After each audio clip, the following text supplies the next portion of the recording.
Welcome back, everybody, to the WCS Europe Premier League, and this time, it's Season 3. Oh boy, what a couple of seasons we've had so far, Kalaris. We've had an amazing Season 1 and Season 2, and now we're here at the start of Season 3. But before we get into Season 3, let's talk about Season 1 and 2. What a couple of great seasons we've had so far. Yeah, certainly. Season 2 was amazing, as we've just had that previously. We had the grand finals. And for me, the standout performance there, or at least the thing that is really my highlight, was the fact that innovation went out in the very first rounds of things to NaNiwa, no less. So it was really, really cool to see something like that happen from the very get-go of that final. I mean, both seasons have been absolutely fantastic. No doubt, we've had the pleasure to commentate on both of them. We've been there from the start, and we're now entering Season 3. I remember MVP's run in Season 1, that dominant performances in the top 8. We had Stefano retire last season. We had Grubby break down in tears through beating MVP. We had Duck Duck cry when he won. And then, as you said, the performances at the Season 2 finals, innovation, and NaNiwa and Scarlet, man, did they rise? Did they rise? There were so many memorable moments from Season 2. I think it outshone Season 1 in almost every aspect. Season 1 was cool, but Season 2 was just that much better, I feel. And now we're in Season 3, where it all begins in the round of 32 here. But let's talk about a couple of changes first that have been implemented here ready for Season 3. First of all, the maps have changed. We've got 4 maps out and 4 new maps in. The maps that have gone out, so Neoplanet S has been eliminated out. Newkirk is another map that is gone.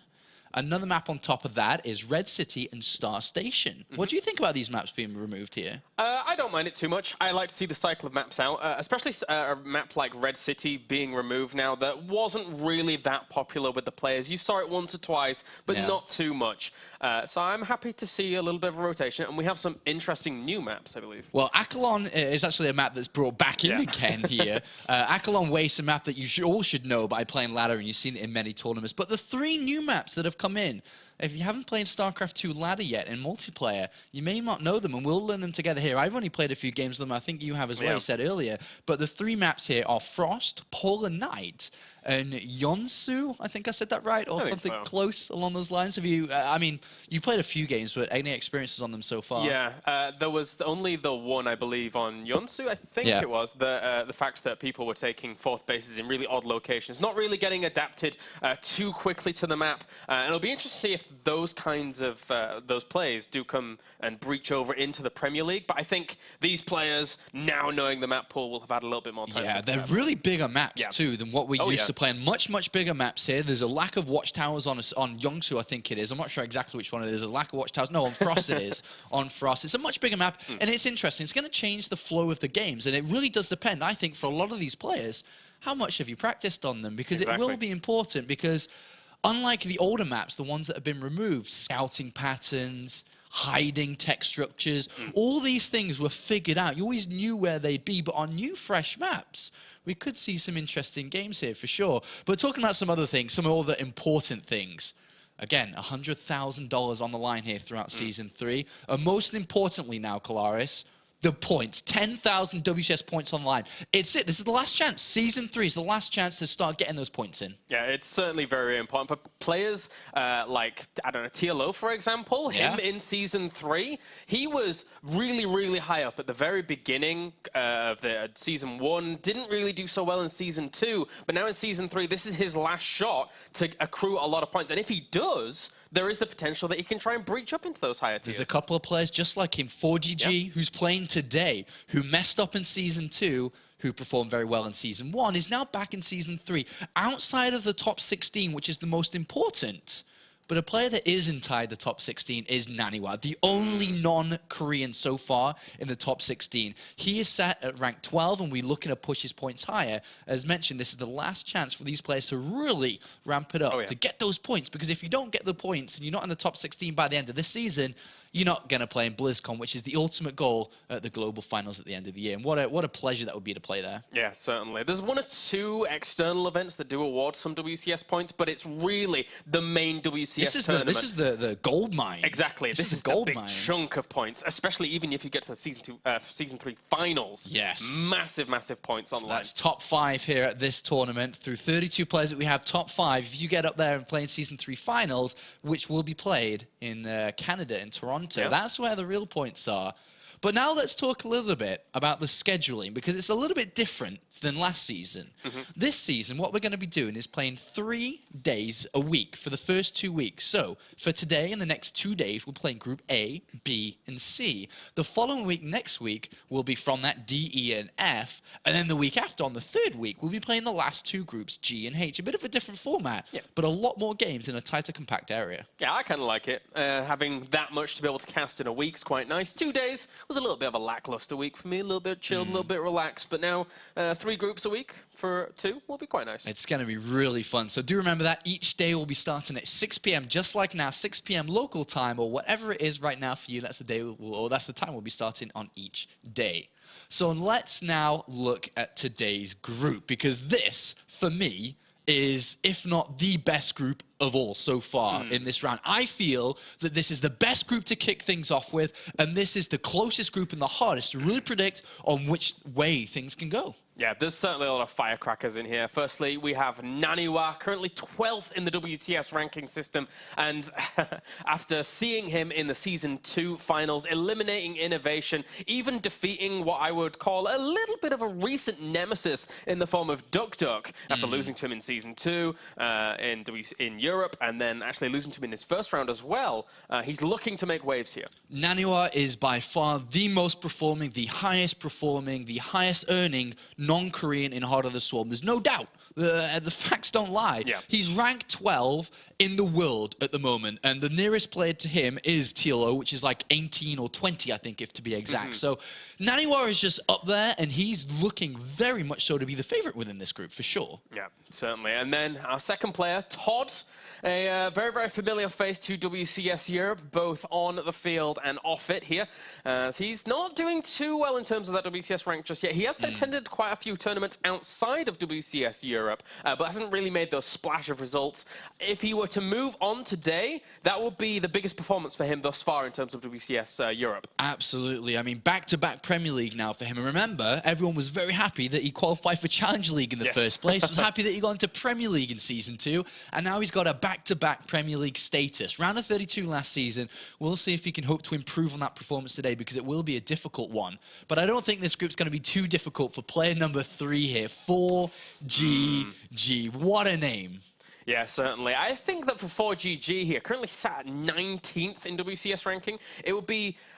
what I would say would be best for him is if he avoids Targa and has to play Protoss after Protoss for a while, I think that would be his best shot. He's very, very strong against Protoss in comparison to maybe against the Zerg, but still, he's proved himself in Season 1, not so much in Season 2, kind of dropped out a little bit quickly there in that first group stage, but you can guarantee here that he's out for blood. Yeah, 4GG, I mean, he messed up in Season 2, but when we say messed up, he had to play from Korea, he had difficulties, and that's something to remember for today's group, is that NaNiwa and 4GG both are playing from their home countries. Home countries, I say with quotations around for 4GG playing from France. And another player, the last player, the most dangerous player I feel in this group, because he can upset any one of the 3 in front of him. Oh, yes. Targa. He certainly can. The wild card, as you mentioned previously, of this group. Targa is an interesting one because he is the epitome of someone rising through the ranks to try and get into, through Challenger to Premier. Targa had to play in all but one qualifier for Premier and Challenger from the very beginning. He played 35 series to try and qualify for Challenger alone. Never mind anything else. So he is a hard-working guy. He really, really wants this. Yeah, and he's probably the least known within that group, I feel. So We'll see what he can do today, Claris, Yeah. because he's got a lot to live up to, but at the same time, he's got not too much weight on his shoulders because he is the least favorite to move through this group, I'd say. I think a lot of people predict him to be near the bottom, but I think one advantage that Targa does have coming into this group is the fact that every one of those 3 players have been in the spotlight within the last couple of months, where it's everyone following Todd's progress, NaNiwa being the best non-Korean, 4GG just being the ultimate Terran player, really is a solid, amazing player. Every one of these 3 play weekly, daily broadcasted games that Targa can very easily pick up on. But now it's time to look at the bracket. Who plays who and how things are going to shape up today. And our first match of the day will be NaNiwa versus Targa. Todd versus 4GG will follow that up after this first series. But as you can see here, standard double elimination, or dual tournament format, I should say, as we have the winners facing off against one another. Losers will fall down to that lower bracket and face off against the loser from the upper bracket to determine that second spot advancing onto the round of 16. Nice and simple. You've seen it time and time again. Very excited for these games. NaNiwa versus Targa is going to be the first game of the day.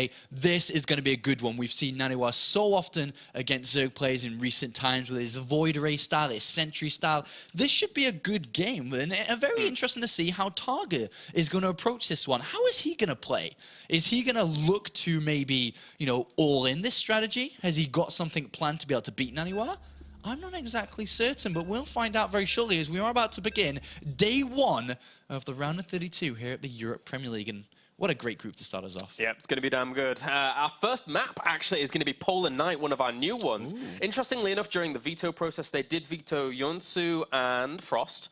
So the last 2 maps will be Belshir and Derelict. I can't quite exactly remember which order, but I'm very excited to see one of our new maps to kick things off. This should be a good one. I've played a few games on it. I haven't played that many games because I went back to see my family after Season 2. But I've been playing quite a few these last few days. The new maps are very interesting, the way that the base rotations work, on which base to take. And some of these maps are a little bit harder for Protoss players to establish a third base, normally. So I'd expect NaNiwa to be building some walls and cannons to help protect run-bys and any aggressive plays which Targa could go for, because he's known for that.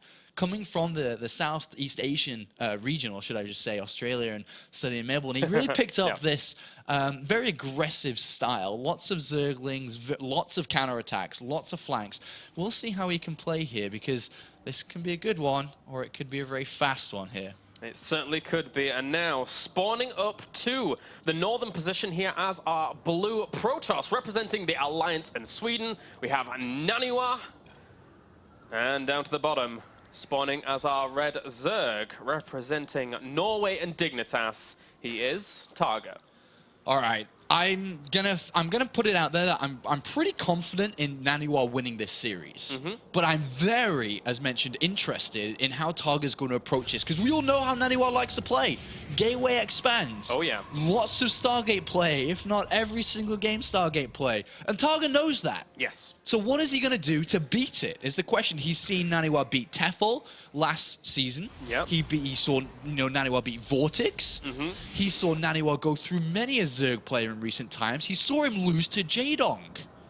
Can Targa now do it himself? Well, this is an interesting one. There's so many dynamics, as you said, in terms of what Targa could bring to the table. Interestingly enough, as was pointed out recently to me by Spawning Tool, sometimes Targa, against the Gateway Expand, does like to go for 3 hatch before pull. Yeah. And that is something that he could do here, because NaNiwa is so commonly going for this Gateway Expand. It's almost all he does right now. Yeah, it's a strategy that Jaedong used almost every single game against NaNiwa until he was seen to go for like double gateways and stuff to try to counter it. But we do have a sporting pool opening here from Targa. Not sure what NaNiwa can be potentially up to here. Exactly. So he's just going to open up that. But if we just look at the map a little bit here, for anybody that hasn't really played it yet, there's a natural expansion that just kind of rolls off the tongue here, down from the main base, just straight down here where Targa's going to expand. There's a couple of third bases to take. For Zerg, they usually want to take this one to the left here. If you look at the minimap, we can see which way we're going. But there is one at the back, which is kind of hidden, which is a little bit more difficult to get to when it comes to rocks. You've got to kill the rocks on the base. You've got to kill rocks to get there. So it is a little bit more difficult to get towards. But that definitely is basically a pocket fourth base for the Zerg player in this circumstance. Yeah, it's something that I've encountered quite a bit on when playing this map as well. It's interesting how easily you can have that fourth base if you've established yourself across the 3. But that being said, it comes at the cost of that third being a little bit more vulnerable. Yep. So we'll see what NaNiwa wants to do here. His goal might be to pressure that third base a little bit earlier. Definitely could be. NaNiwa's known to put gateway pressure on once he expands, throwing down a couple of extra gateways. But in the same regard, when it comes to expansions, NaNiwa really can't expand out there. It's far too dangerous. Oh, yeah. So he will have to focus on killing the rocks behind his natural, and then kill the rocks again on the third base location. If he plays a very sentry-heavy style, and it goes for Phoenixes earlier on, he'll have a hard time breaking the rocks down fast, and it will delay his third base, which he loves to take early. So there's a lot of things that both of these players will need to focus on in this game. Mothership Core will push those 2 Zerglings away, but they do get full confirmation of pretty much what's going on from his opponent. Seeing that Nexus timing means that Targa now knows what's up. He's getting gas, and he'll soon see the Stargate as well. He's still mining gas too. I mean, he's mining quite a lot of gas very early on here. Granted, he is playing against a gateway expand, but he's now seen that the Stargate's coming down really early on. This means that there's not going to be any gateway pressure to pressure any third bases, so Targa is open to taking a third if we don't see a Void Ray coming out. So upon seeing this, I definitely expect him just to get out of gas, don't try anything funky, get Zergling speed to be safe, and then approach the game from here on out and definitely look for a third base. And these Zerglings to the left-hand side looking for pylons as well, just to make sure that NaNiwa's not up to anything, or at least probes is what he is on the hunt for. Yeah. And that Forge going down as well, that has indeed been seen by Targa. And that's, again, not gateways right after that Stargate, which, again, fuels the idea that there isn't going to be any early aggression in this game.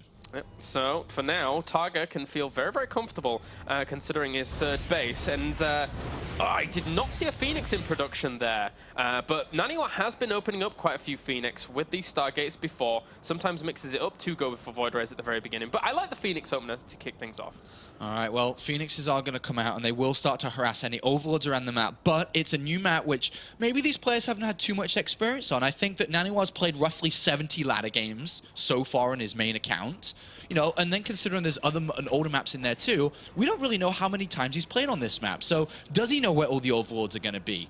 Does he know where to place the probes and stuff? Because he's already missed one Overlord on the right there, hasn't he? He missed the one at the back as well, so this is exactly it's a bit of a bad sign here for NaNiwa. This Overlord's trying to get a good scout up in the main, but doesn't really have anything to see right now. But as you said, different map, not knowing where the Overlords might be 100%. It's a huge difference compared to those maps you're experiencing. Look at this probe. Was this probe looking for a third base? He's got a lot of minerals. Yeah, he definitely had, and then he threw gases down as soon as the probe was spotted there. Targa on top of things and building quite a few Zerglings here. I think he kind of realizes that NaNiwa might be on the hunt to take a fast third base in this game. It's very, very early. He's only got one gateway and one Stargate, an incredibly early third base, but that's not going to work at all in this game with 22 Zerglings out. No, certainly not. These Phoenix are posing a little bit of a threat over here, but at the same time, the Spore Crawlers are on the way. That is a lot of Zerglings out here for Targa.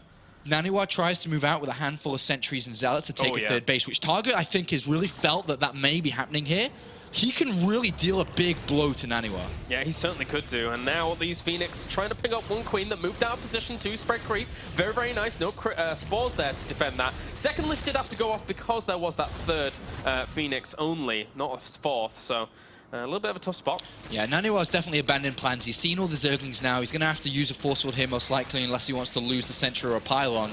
And the Mothership Core will come in. Another Sentry has been warped in. But NaNiwa's not expanding anytime soon. Targa's playing this map really nicely with these additional Zerglings, keeping NaNiwa back. He knows that NaNiwa can't expand to the back very easily. He knows NaNiwa can't expand to the right-hand side very easily either. And I like the addition of these early Zerglings. Yes, they lowered his drone count a little bit, but he's replenished. He's got double Forge down. He's got his lair in the way. I like his approach so far. And a few more gateways get added on as well here for NaNiwa, whilst he's once again sends another probe out here to try and claim this third base.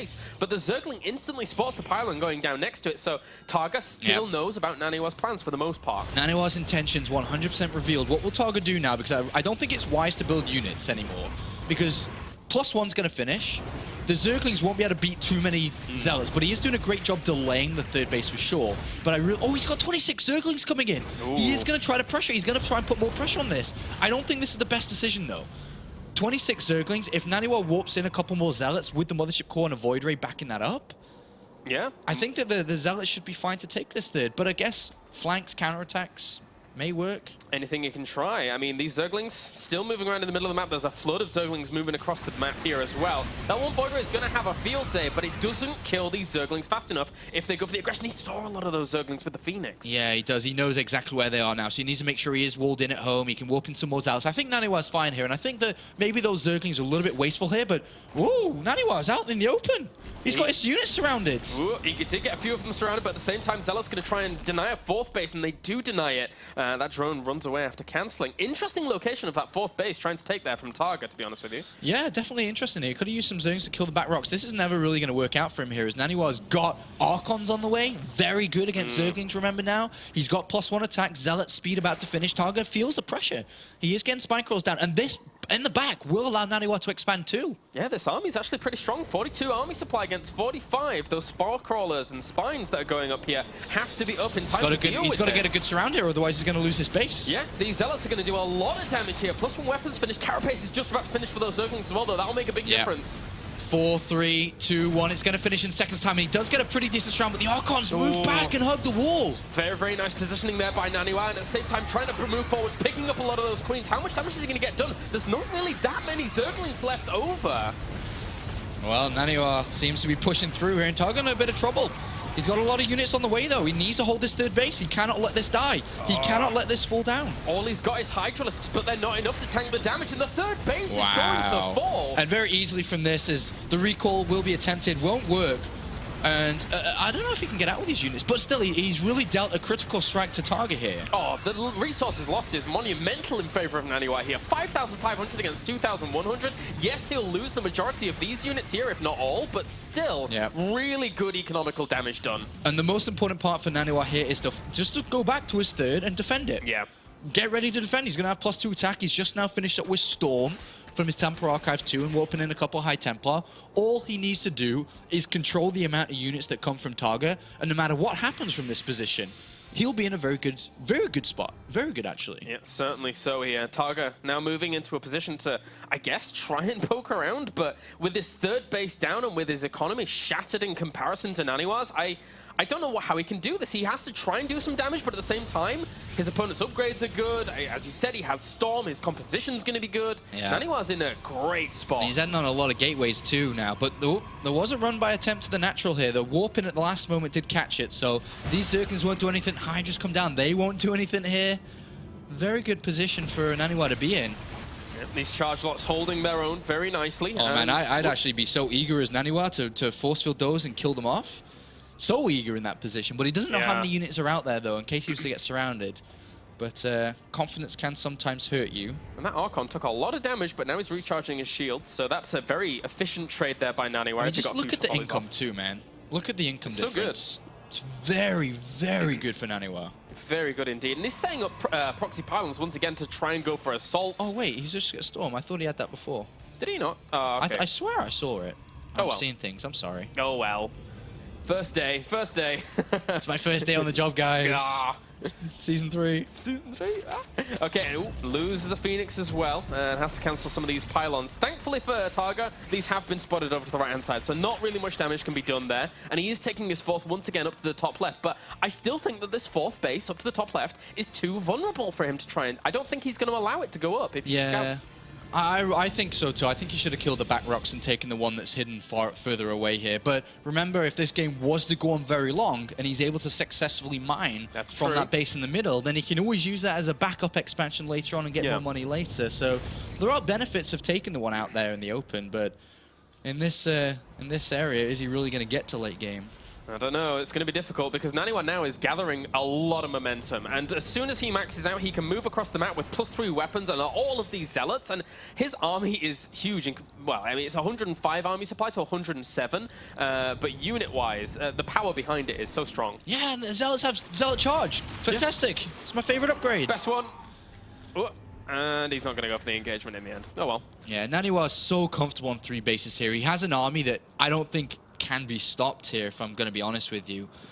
I mean, what do the Roaches really have? +1 Carapace. The Zerglings have +1 attack, but there's hardly any of them anyway. Yeah. You have to change his composition upon seeing Archon. So Targa's plan and strategy has been foiled here just by seeing so many Zealots and Archons. Yep, and he's trying to set himself up a good concave here, and he does have it, but that's a lot of firepower that NaNiwa has. Storm is finished. Oh, and 2 good Storms landed on a lot of those roaches himself, along with a good set of Force Fields and Storms as well. NaNiwa, he just monster modes through a lot of that army. Yeah, there's no Hydras left. The Void Ray is going to go crazy. And to be honest, that probably wasn't the best fight NaNiwa could take because the Arc was so good from Targa, but it doesn't matter. It really doesn't matter. There's 26 roaches coming in, so... Oh dear. Uh-oh. We sweeped and scanned over to that, and it's going to survive just about here, I think. Just about. Yeah, there was 1 or 2 transfuses on there. I don't think he ended up needing those, but any little counts here. As NaNiwa, still, he just recuperates his losses, and now his army supply, 101 to 86, with the power behind it. This is difficult. NaNiwa, the leading non-Korean in the WCS system, is coming for the kill now, Kalaris. Oh, yeah. 170 supply to 147. He's on 3 bases. He's content with being on 3 bases. He wants to end this now and pick up the first map of Season 3.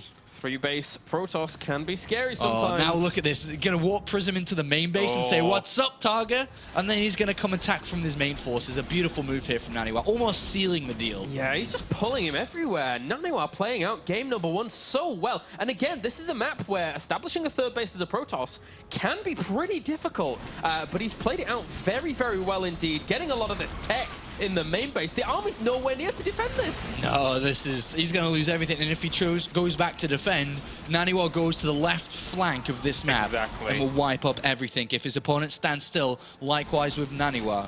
But with NaNiwa making the Colossus switch, that is the 100% 1,000th nail in the coffin. Yeah. Because there is nothing to deal with Colossus. Nothing at all. It's the kill move. It's absolutely the kill move. NaNiwa kills off another base. These Zealots are even going to get the layer. He lost his Hydralisk Den, and now he's going to lose his layer as well. So much damage has been done. It's going to be so hard to recuperate his tech as well. Very difficult. Yeah, so I feel that Targa's almost pushed into a situation where he's lost his tech, he's lost a lot of economy, but he still has an army, which I think he's just going to throw at NaNiwa very shortly. And with good force fields and good control of that army, NaNiwa should have absolutely no problems with dealing with it here, because Targa's running out of options, and that must be, and it is, to be honest, his only option left, just to attack. Yeah, prime example, bringing the Queens along just for transfuses. He pulled them pretty much all off the hatcheries just to try and do any little bit of damage he can do. Keep his units alive for as long as possible, because he knows this is it. Yeah, NaNiwa changing up his style, though. Not too many Void Rays. Good to see. Yeah. He does have a bit of variety still here. It seemed like he was playing one style only. I think that's really smart against a player who definitely would have focused on how to play against it. Yeah. Zergling heavy style, great against how NaNiwa usually plays, but not in this game here. Not at all. As Roaches are approaching the left and right-hand side, coming for a big attack. NaNiwa attacking on the other side, man. He does not care.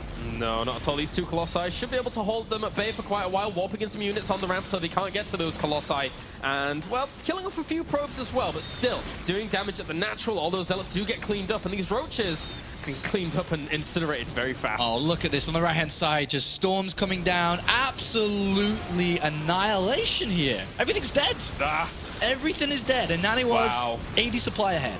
What a game to open it up. NaNiwa plays absolutely beautifully, and game 1 goes to the Swede. Yeah, very good game there from NaNiwa. But let's, you know, NaNiwa played great for sure, but I love the way that Targa changed his play from usual to adapt a little bit towards NaNiwa. The 1-1 Zergling upgrades is very good, even though it was kind of a bit disjointed as Poisson Carapace came out first and then the melee later. Yeah.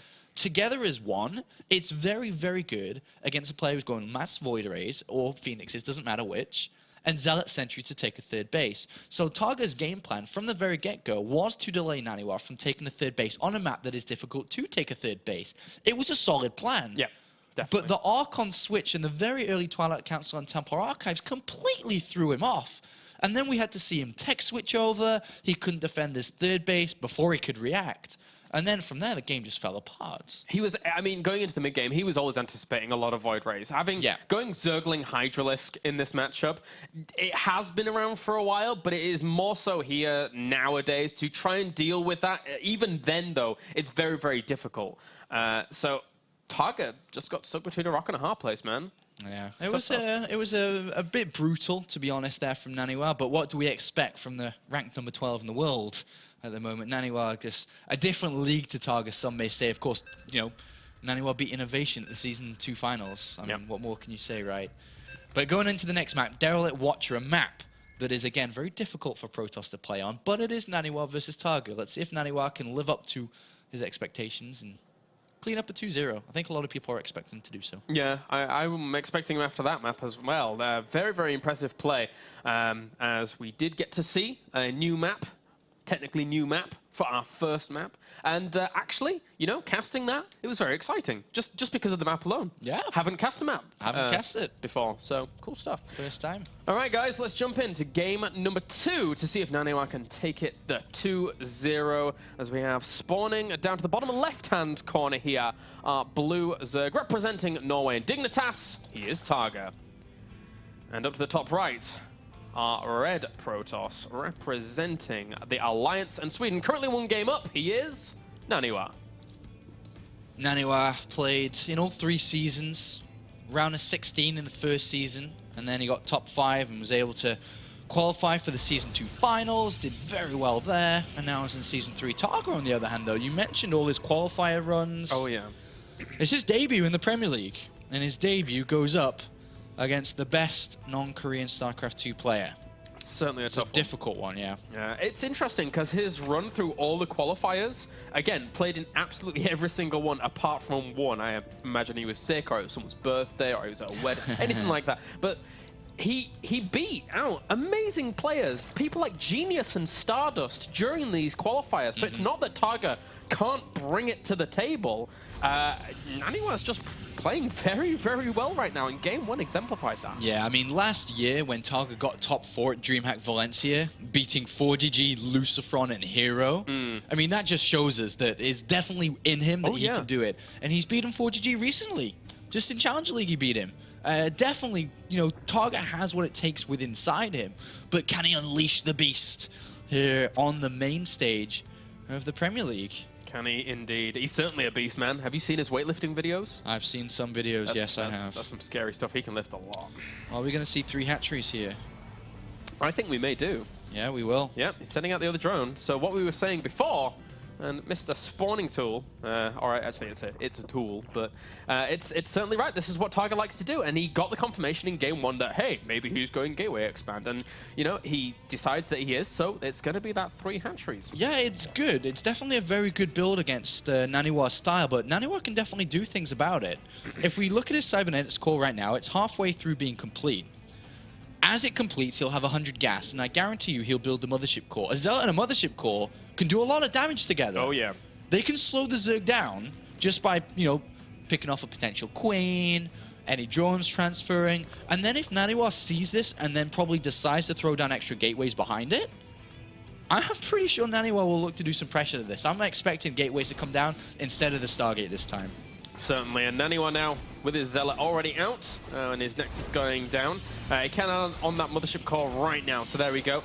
Cranking that out, even chrono boosting it, so if he wants to go for that aggression after seeing, because he's going to see this very quick while he's going to the natural, depends on where he goes to the 3rd base, but he'll see the spawn. No, well, the thing is, as a Protoss player here, you either go up and check the 3rd base, it's kind of normal to do so. Yeah. I'm not sure why he chose to go to the natural first, but he'll definitely go up there and be like, hold on a minute. Hello. Hold on.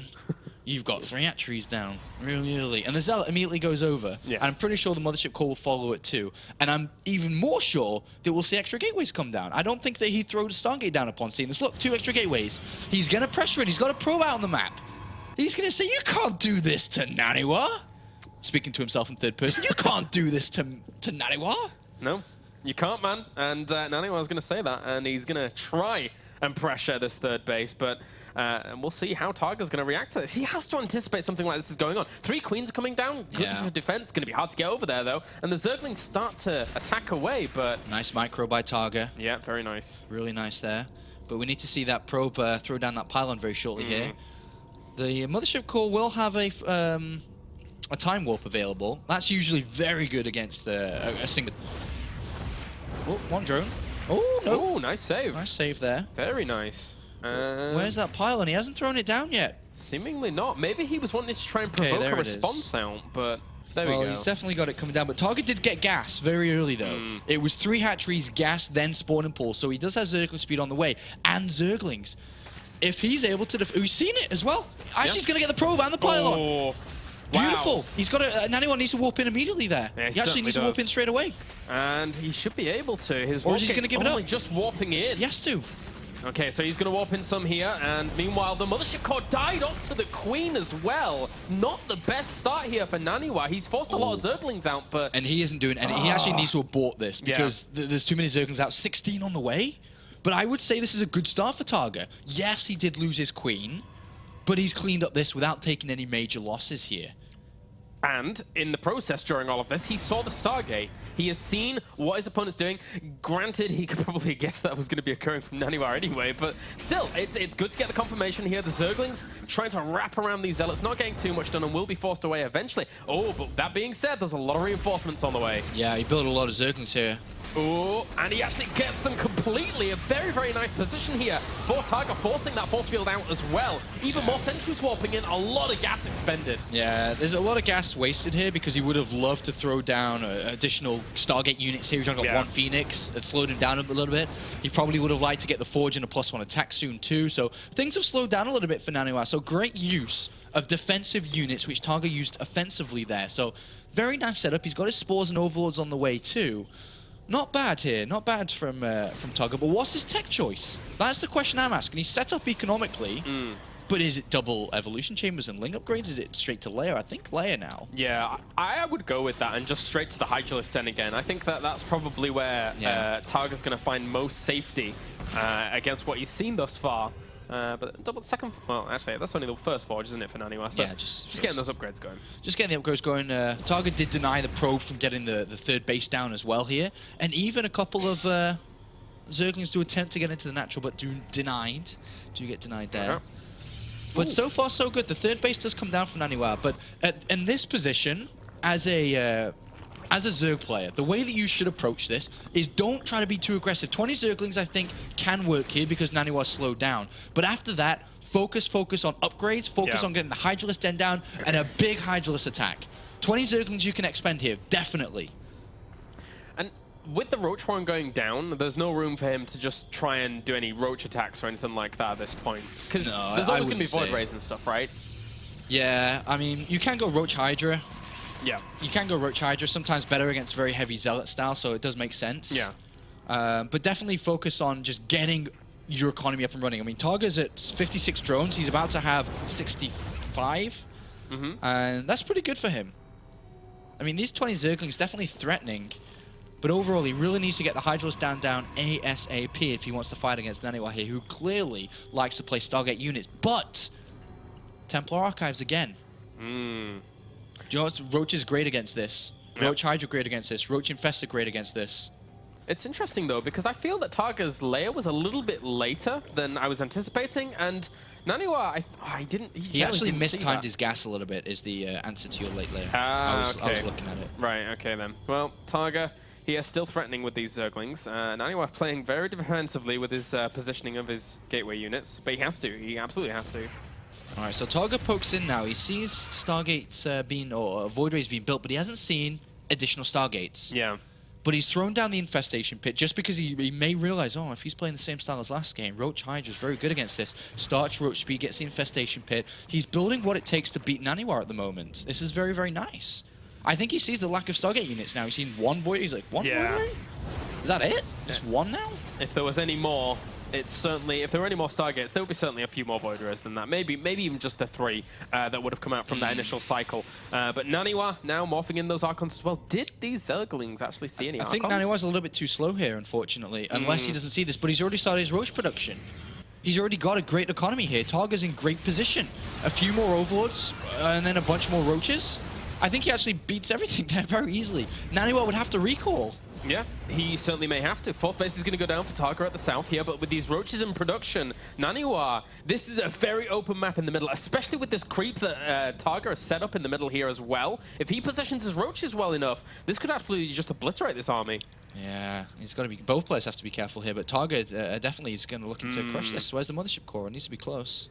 It's coming back here to try and help out, and I think he has to recall. Whoa, time warp. One time warp. Doesn't want to use another one for sure. Exactly, because then he can actually recall out here. Not too bad force fields. Actually, really good force field separating up a lot of that army, but he just doesn't have the firepower to deal with. Whoa, wait a minute. He has to wait for the second time warp. Well, he's got to be careful because I think he'll lose everything. Yeah. There's too many queens. There's too many roaches. I'm really, really surprised that he went for the second time warp here. If these roaches continue on, they could kill off a lot of this. I think Targa counterattacks, man. I think Targa picks up this game. Kalaris, he's got a massive army. He's got a lot of roaches on the way. That being said, though, 3 Void Rays now in production because he added on those Stargates. Yeah. So there is the opportunity for NaNiwa to be defensive if Targa now says, haha, you're not going for Stargates again. I'm not going to make any Hydralisk. I'm just going to go pure Roach. Yeah, but with the Hive on the way, he can very easily go up to Vipers, pull them into the Queens because there's a lot of Queens here. Targa's definitely got an advantage in this game. Definitely could tie the series up here if he plays this out smartly, but it's not over yet for NaNiwa. Is behind in supply, is behind in overall numbers. But Void Rays are good. Very good. They certainly are. And these Roaches are now trying to power through here. They see double Void Ray come out at exactly the same time. So he has to have confirmation now, as well as seeing it here too. So Targa building that Hydralisk Den, trying to get that going with those 2 upgrades, trying to do some damage. Roach is getting engaged into the middle of the map, but he's just killing off all of the ground army. Yeah, this is very nice here play from Targa, going into the main base, splitting NaNiwa's army a little bit, picking off some straggling zealots. And now with Hydralisk coming in, there's a big, big timing here for Targa. The timing here is before Storm is done, because it gets a lot of Roach Hydra with 2-2. If you don't have Storm, it actually doesn't matter if you have a lot of Void Rays here. You need to have Storm at this point. And NaNiwa can't afford it. He doesn't really have the time. Yeah. He doesn't have the space. I feel that the one thing that could try and help win NaNiwa these engagements here is force field placement. If he can get that down, the Hydralisks right now do not have grooved spines. So that's perhaps one way that he can try and seal off this army and try and slowly cut at it. But other than that, other than the storm that he doesn't have time for, as you mentioned, it's going to be a difficult engagement. NaNiwa's found a probe out in the middle of the map here that's able to get down a couple pylons. These will be used to harass with zealots towards the 4th base of Targa, which has been established and is well up and running. But unfortunately here for NaNiwa, there's spines and spores on that 4th. That's not going to be broken easily. Look at that. That's a nice setup there. And with +3 attack on the way now, we're going to see a very powerful attack from Targa. +2 armor is almost done, and when that's done, he will attack. I promise you. He will attack, and he will look to do severe damage. And with the amount of money he's banking now maxed out, he will replenish very easily too. And those are 4 Infestors here with the Fungal Growth. It's going to be a big, big damage dealer. If they can land on those Void Rays, very important to do so. We've seen NaNiwa actually get crushed by that during the Season 2 finals, I believe, against Jadon. So NaNiwa absolutely has to try and split these Void Rays up if he's going to go for Fungals need to be great here. They need to lock down the mass zealots. NaNiwa likewise needs to spread his units out against the Fungals. Oh, and he's actually got a pretty good concave here. But as has Targa, nice Fungals lock down a lot of the Zealots as well as the Void Rays. Trying to move back against this. Not too bad force fields, but in the end, I don't think they've pinned back too much there. And now, Targa just continues to kite on back further and further. But still, he doesn't have that much anti-air here. No, there's only 4 Hydras there, but 20 on the way. If he can just get rid of this and get the 20 Hydras out there in time, he'd clean it all up. But he needs those Hydras out. Oh, he killed off an Infestor there with full energy, I think. It might have been a Queen, but regardless of that. But NaNiwa here still moving on forward. It's a lot of firepower here. And he's actually killing off a lot of this army. 102 army supply to Targa for 88, but... Targa needs his new units out. He needs them fast. Roaches were doing some damage to the economy of NaNiwa behind all of this, but the main focal point is right here. That's the Hive. If all of this dies off, that is a lot lost. Where are the Hydras? They're on the natural. Get over there. You need to do something, guys. What is going on? NaNiwa making these Void Rays work out, and now Targa's supply blocks. These armies are very, very similar in size. Wow, I definitely felt that Targa was very strong there, and I think he felt too. He's like, what the hell is going on? Void Rays are good. And actually, these Hydralisks have just seen a lot of Archons warping in down to the south, so they can try and kill off some of those. Very nice pickup there for Targa. But does he have enough Hydralisks? That's the question. He has 12. Oh, I don't think so. But there's 9 Void Rays. I don't think he has enough. And of course, one-on-one, the Void Rays are going to win all day long. Yeah, there's extra expansions going up for Targa up to the top left-hand corner, and NaNiwa's moving back for now. Okay, so yes, he lost the Hive. He lost the 3rd base, but losing the Hive isn't too important because he's already got all the tech he needs. And he's still got a decent income here. And NaNiwa did lose, 25-odd probes on his 3rd, too. Yeah. But the problem is he needs Targa, that is, to get more anti-air.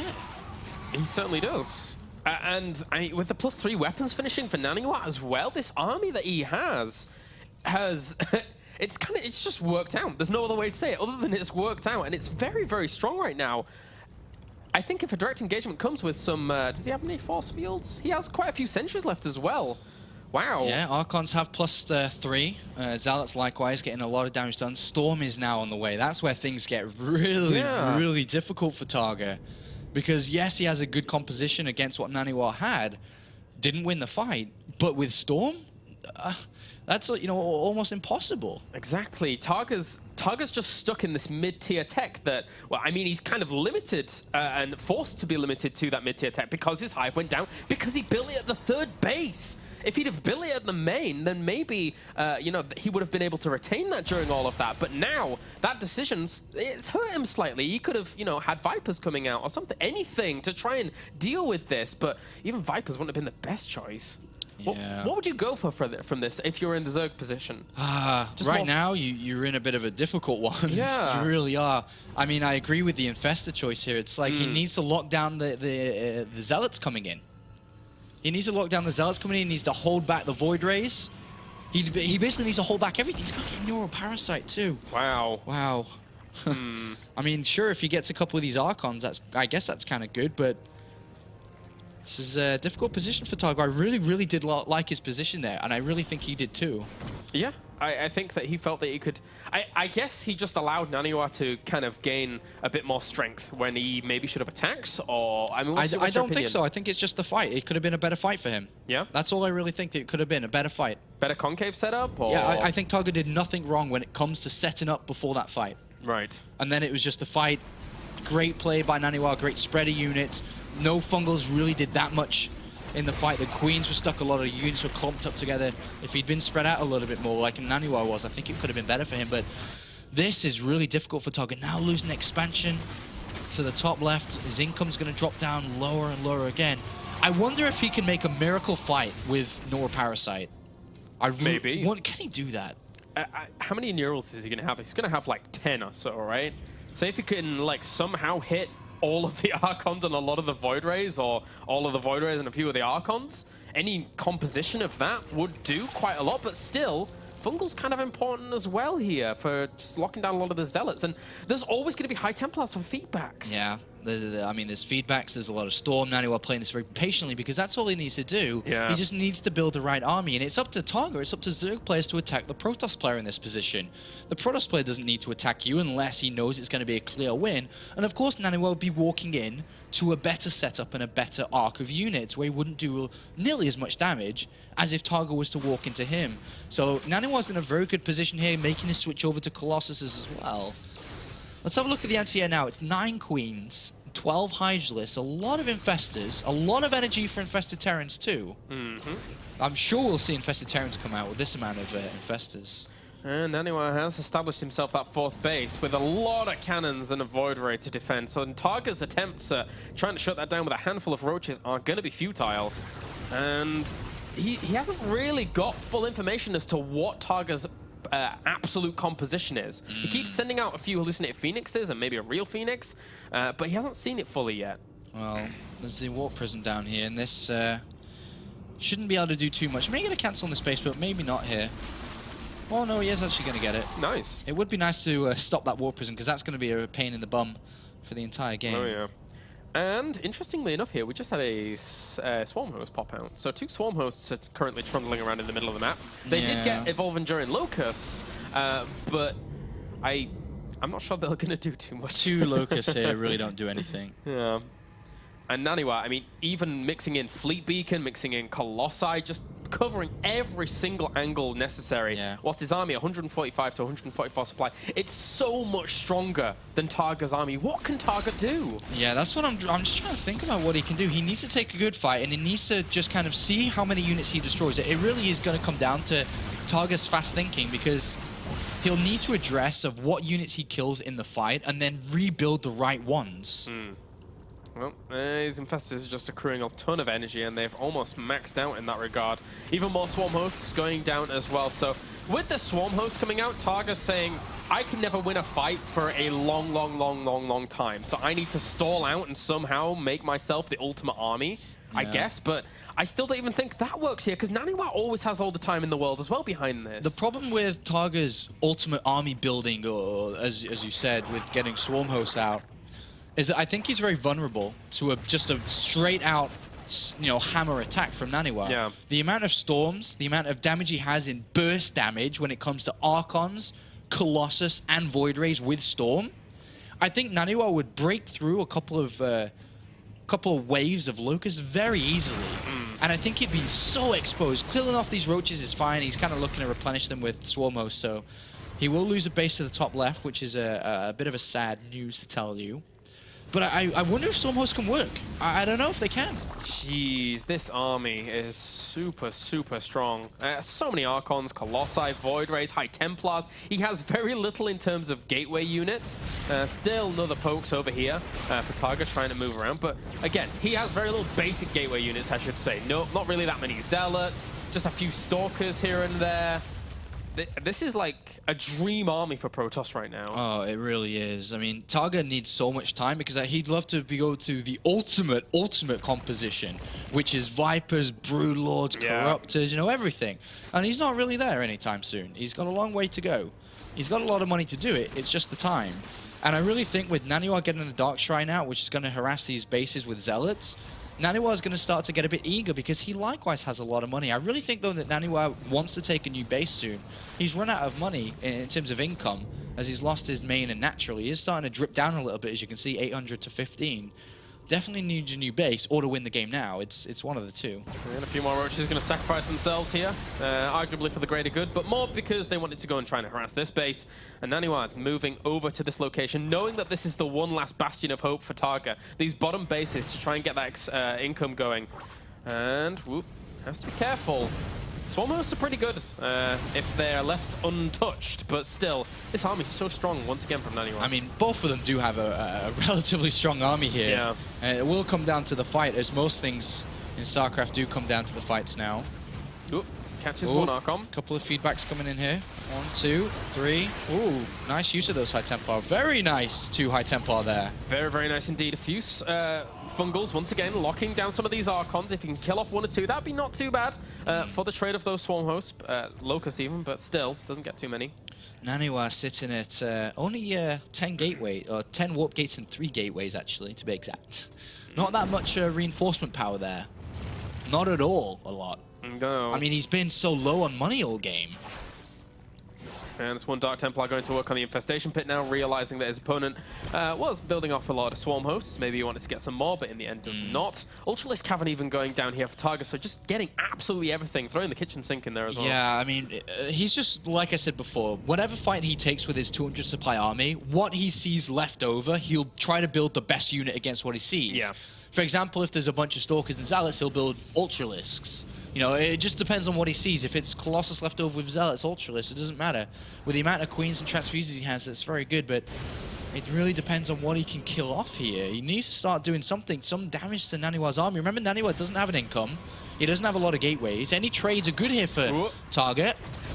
Gets 1 or 2 feedbacks. Storm goes down on Locust as well. Makes a smile occur on any Zerg player's face when you storm Locust, but the Infestors still try and catch some of these Archons. Really not doing anything there, though. They're losing more than they're gaining. Oh, especially when you lose some of those Infestors to the feedbacks. Very nicely done by NaNiwa. Yeah, NaNiwa's control is phenomenal. Always is. And, oh, that's a really nice fungal actually on that army, but it still doesn't really matter too much. NaNiwa just moves forward saying, you can't deal with this with only Swarm Hosts. Lands a few Storms on it, kills 1 or 2. Very well done. But now Broodlords are out. If he can keep the Void Rays away from them, maybe. Maybe. But still, NaNiwa's control, just world class as always. And those drones have to evacuate that base now, realizing that this army has breached and the hatchery will die off. And slowly, Targa's income does whittle down as well. Whoa, the Void Rays! They found the Broodlords! Catch 1 or 2 of them! And pull back. Nice pick off there. A bit risky, but nice pick off. 4 Ultralists now coming out as well. Don't think the Ultralists are going to do too much here. I mean, the army has +3 attack and +3 armor for NaNiwa. The Ultralists are going to tickle them, really, considering they don't really have any attack upgrades themselves. They will tank a bit, considering they are kind of... they do have a lot of hit points and +3 armor themselves, but they don't deal out much damage at all. Targa still trying to draw it out and sending Locusts where he can to move NaNiwa away from certain locations, trying to establish that base down to the south again here. But NaNiwa, now, it looks as if he wants to actually be aggressive. Well, these Locusts doing a lot more damage here for the first time. Ooh, and he has to be very, very careful here. Storms do land, as well as some feedbacks. There's not really that much firepower here for Targa, as 126 army supply. Oh, another great storm has lot Broodlords. Yeah, Void Rays, man. Go to town. Go to town. Queens are gone, the anti-air is gone, the Void Rays stay strong. Sure, the Colossus go, and they're gonna get beaten up by the Broodlords and stuff, but the Void Rays, they need to kill these Broodlords. Yeah, and he's even bringing a few Stalkers in that he's just walked in fresh as well, just to try and blink under them, but realizing there's still the Swarm host there, doesn't want to risk too much. Yeah, and NaNiwa didn't even lose all of his Colossus either. He managed to keep 3 alive with a couple of Archons underneath him. A very good trade there for NaNiwa once again. These Void Rays could actually turn around and just kill off those Corruptors, but there's no High Templar left though now, though. So Queens become more and more valuable in this game. They were consistently getting feedbacked, all the time getting feedbacked. But NaNiwa's changed his army composition now. Stalkers, Colossus. It's just a never-ending cycle here. NaNiwa is happy to just keep that going, and this is going to make him a little bit more mobile, and why not just actually go and pick up this base here? The drones have to evacuate once again. Targa knows he doesn't have the army to combat this, so he has to try and siege it over Swarm hosts. Yeah, and every time he sieges up, that's, you know, seconds for the Locust to get there. NaNiwa can always turn around and retreat. He can pick off the ones he feels he can. And this kind of composition for NaNiwa is pretty good against the Swarm hosts, I feel, because he just blinks back against once his front line of Stalkers get weakened by the Locust. So he's not going to lose too much. He's going to be cost efficient. Yeah, NaNiwa's going to come for a kill soon. He's up to 180 supplies. Got his new High Templar in for Storm. And well, he's going to deal a lot of damage to these Locusts. Even the Colossus, you know, just one swipe and a good amount of them. They don't even do anything. Yeah. Okay, they killed a sentry. A sentry. Good job, Locust. We'll see how much more you can do here in this engagement. They aren't doing anything here. With blink backs as well. Oh, they got Archon. Well, yeah, but still, it doesn't really matter, as those High Templars now gathering some energy as well. NaNiwa is in the driving seat. He's just... with a new base being taken too. It's been like this for the past 20 minutes. He has constantly been in the driving seat. There's no two ways about it. And Targa, he's been looking for ways in, valiantly, I would say, but it's just not there. NaNiwa is too strong to break. Yeah. NaNiwa just looking really, really good in this game. Really good. Sending the Zealots into the middle of the map here, as Targa will have to run away. He has a lot of Queens. I really like heavier Queen compositions. It's very cool to see. But when you don't really have that many units to back them up, not so much. It's going to be a bit difficult with only 99 army supply. Well, NaNiwa's playing this out very patiently, making this, you know, almost a bit of a stinging wound here for Targa as he tries to figure out a way to deal with NaNiwa and what NaNiwa has, but look at that army. It's beautiful here. He's going to be able to crush everything. Yeah, the Locusts come in maybe for one last hurrah here, as well as Time Warps, just to try and do some damage. There you go. GG, well played, and NaNiwa takes the series 2-0. Yeah, a good, strong performance here from the Swedes. Yep. Picking up the first win, and we'll move on to the winners match, which is pretty good for him, pretty expected as well. A decent fight put up by Targa, but NaNiwa's the one that goes through. Certainly is. And now we have our second series of the night. It's going to be Todd versus 4GG next. That's right, XMG Todd going up against Millennium 4GG. This one should be a good one as well here. I'm expecting a lot of things from 4GG. Can Todd keep up with one of the best players in Europe at the moment? 4GG, absolutely amazing player, performed very well, represented Europe very well in Season 1. Had a bit of a downslide in Season 2, but is back for Season 3. And we're all very familiar with Todd. So guys, join us after the commercial break when we shall have the showdown between XMG Todd and Millennium's 4GG.